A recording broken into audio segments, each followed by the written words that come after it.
Amma ba'du, wa qala Allah ta'ala fil Qur'anil Karim, a'udzu billahi minasy syaithanir rajim. Bismillahirrahmanirrahim. Laisu sawa min ahli kitabi ummatin qa'imatin yad'una ayatillahi wa ana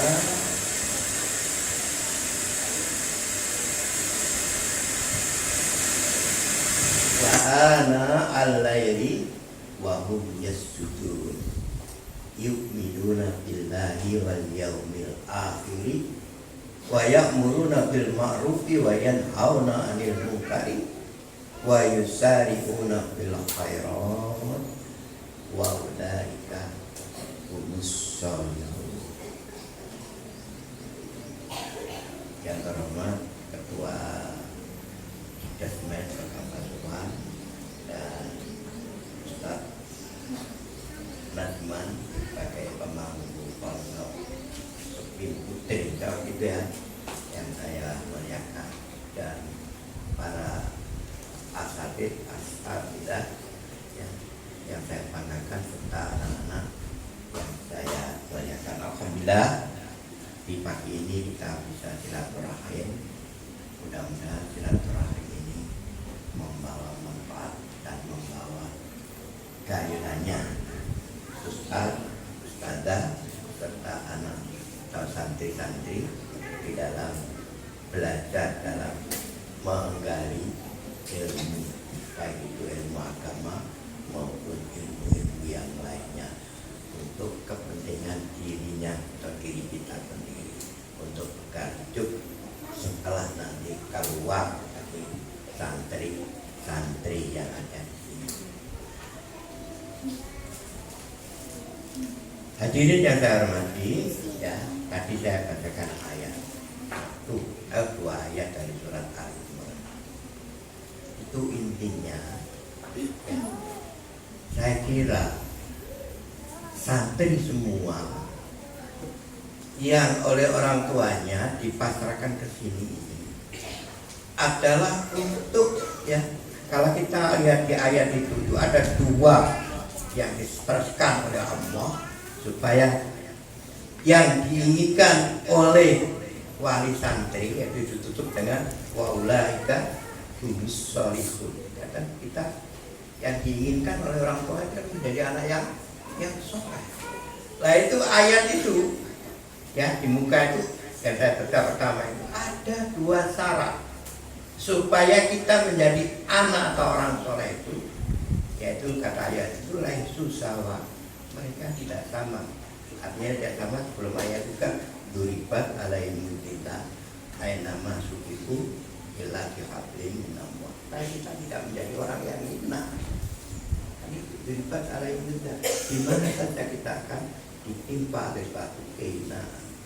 Tapi di ayat itu laisu sawa, ada yang mereka tidak sama dengan mereka, artinya tidak ditimpa dengan kata ayat itu, min ahlil kitabi ummatun qaimatun yatluna ayatillah. Tadi ini yang pertama. Jadi yang pertama itu ada umat yang jujur, istiqomah. Apa yang istiqomah itu? Yatluna ayatillah, adalah senantiasa membaca Al-Quran. Al-Quran dijadikan santapan tiap hari. Di situ disebutkan ana al-lail, pada waktu malam. Nah, pada waktu malam itu, ya, anak-anakku, santriwati yang ada di sini, mari kita gunakan. Itu perintah Allah supaya kita menjadi orang yang soleh itu. Malam hari ayatil,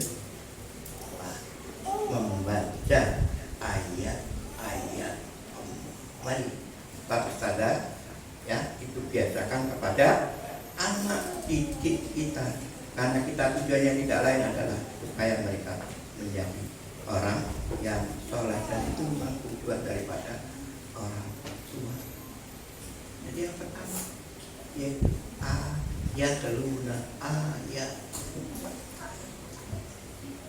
Karena ayat Quran itu sumber dari segala ilmu.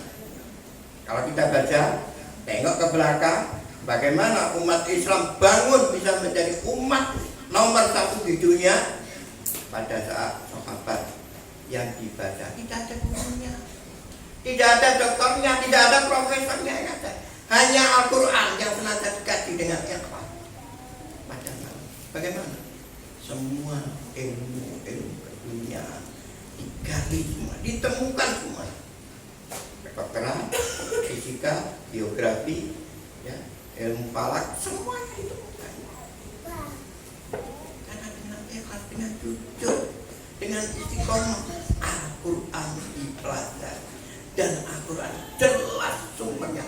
Kalau kita baca Al-Quran dengan matang, tahu artinya, dan mudah-mudahan semua sampai setelah keluar dari sini nanti betul-betul Al-Quran itu ya dimengerti artinya.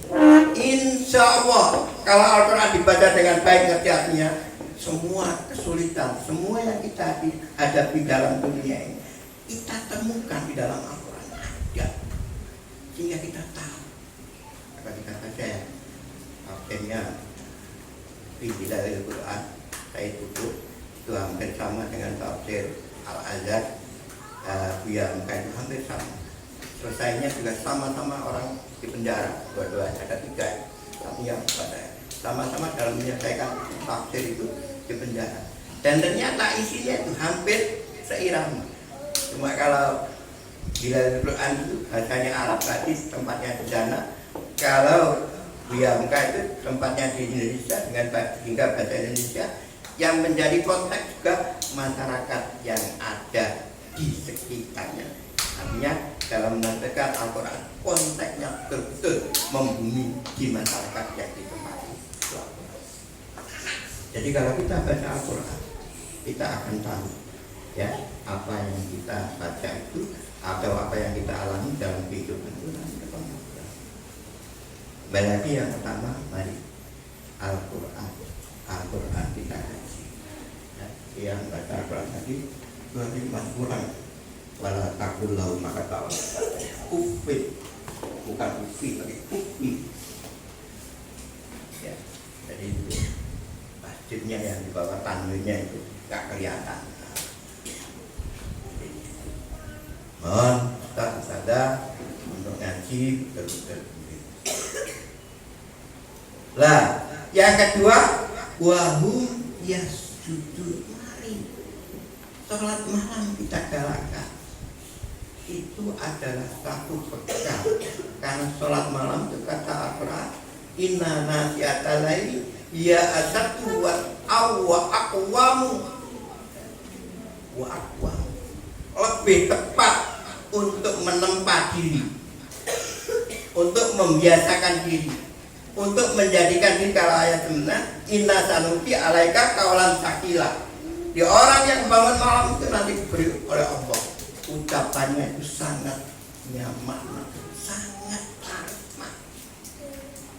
Dan seperti Imam Mantap, dia sudah meninggal, tetapi tulisannya seakan-akan kita berhadapan dengan mereka. Dengan itu anggunnya para imam mazhab itu memberikan fatwa, dan kita merasa berhadapan dan kita merasakan betapa anggunnya, betapa harismanya tulisan. Karena mereka itu senantiasa sholat malam didirikan. Nah, dari itu Ustazah ya, tamu programnya, mari santai-santai kita biasakan supaya bangun sholat malam. Kalau sholat malam itu sudah bangun ya terbiasa, maka kata ayat baik wa yu'minuna billahi wal yawmil akhir, imannya akan berubah. Iman yang tidak ada dalam santri-santri dan dalam diri kita, lalu kita tambahi dengan bacaan Al-Quran dan sholat malam, maka iman yang akan miliki itu akan menjadi iman yang sangat tidak bisa dimuliakan. Dan memang kata Al-Quran ya di dalam surah Al-Hujurat ya, Al-Hujurat itu iman itu ternyata menjadikan alat sebagai alat untuk hati itu supaya menjadi akhlak yang baik. Jadi iman sebagai penghias, menjadikan hati itu menjadi punya akhlak atau punya perilaku yang baik. Nah, di situ kan Allah berfirman ya,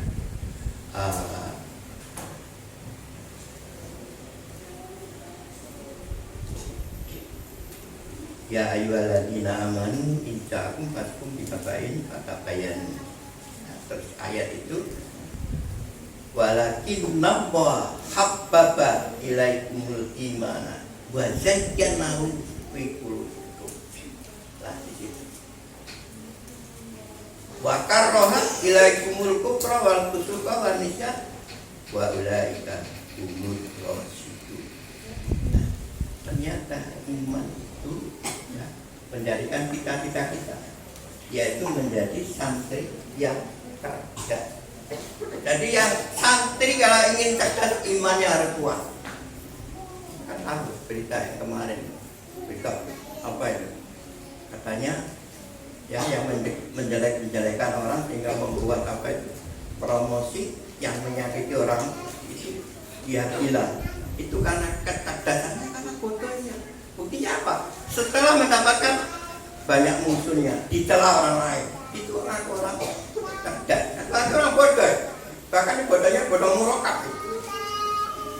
Akhirnya kan tidak tenang. Dihujat semua orang, banyak yang menghujat daripada yang membela atau yang menyenang. Kenapa kan tidak jadi iman? Tapi kalau orang udah iman sudah jelas, waulaika umur rasyidun, menjadi orang cerdas. Kenapa? Karena orang iman itu menghiasi dirinya dengan menjadi baik.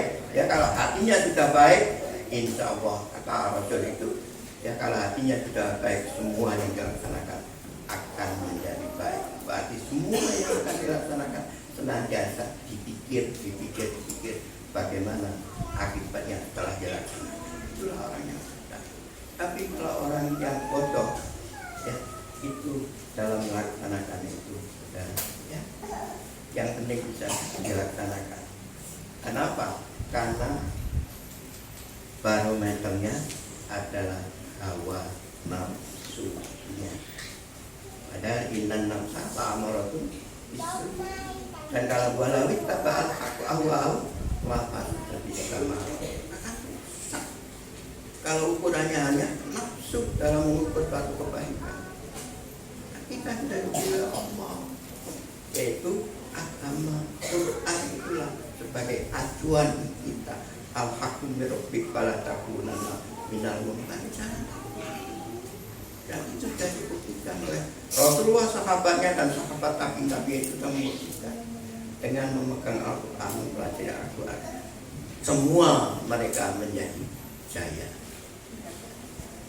Yu'minuna billahi wal yawmil akhir. Karena senantiasa baca Al-Quran dan sholat malam, maka apa? Wa ya'muruna bil ma'ruf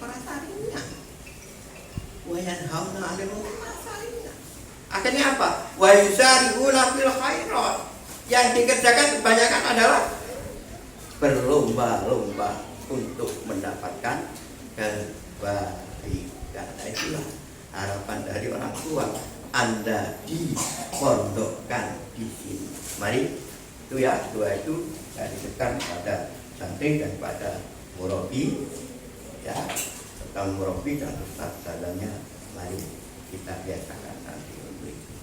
Insyaallah kalau itu pada kita akan terangkat dan punya sinar ya, tidak hanya di Indonesia saja, tapi insyaallah nanti sampai ke luar negeri yang mudah-mudahan bisa bersaing seperti MBS itu yang nantinya selalu bertambah ya. Dan walaupun pada saat sekarang ini pondok sudah menjamur di mana-mana, kita tidak usah pesimis, asal kita melaksanakan yang sebaik-baiknya, insya Allah kita tetap akan yang terbaik dan akan diburu oleh orang tua yang ingin menjadikan itu anaknya menjadi anak yang sholihin soleh. Saya kira cukup sekian dari saya. Mudah-mudahan menjadi perhatian bagi Ustaz dan para santri. sehingga pesan Al-Quran itu senantiasa berada di telinga kita, sehingga akan kita bisa laksanakan dengan sebaik-baiknya. Wabillahi taufiq. Assalamualaikum warahmatullahi wabarakatuh. Assalamualaikum warahmatullahi wabarakatuh.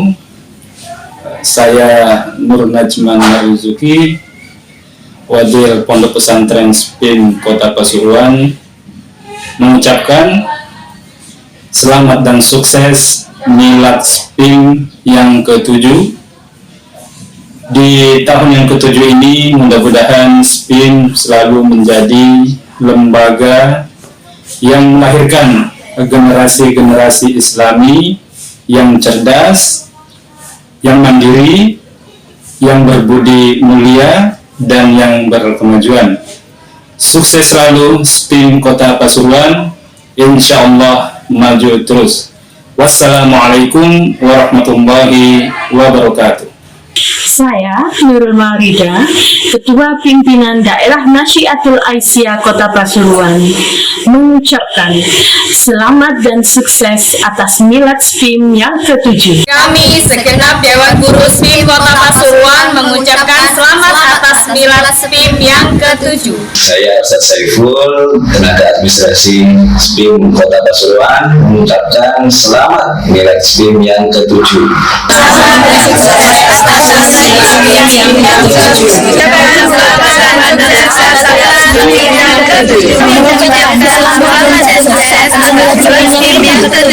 Semoga SPIM semakin berjaya, berkiprah, mencerdaskan umat dan bangsa. Semoga SPIM semakin berjaya.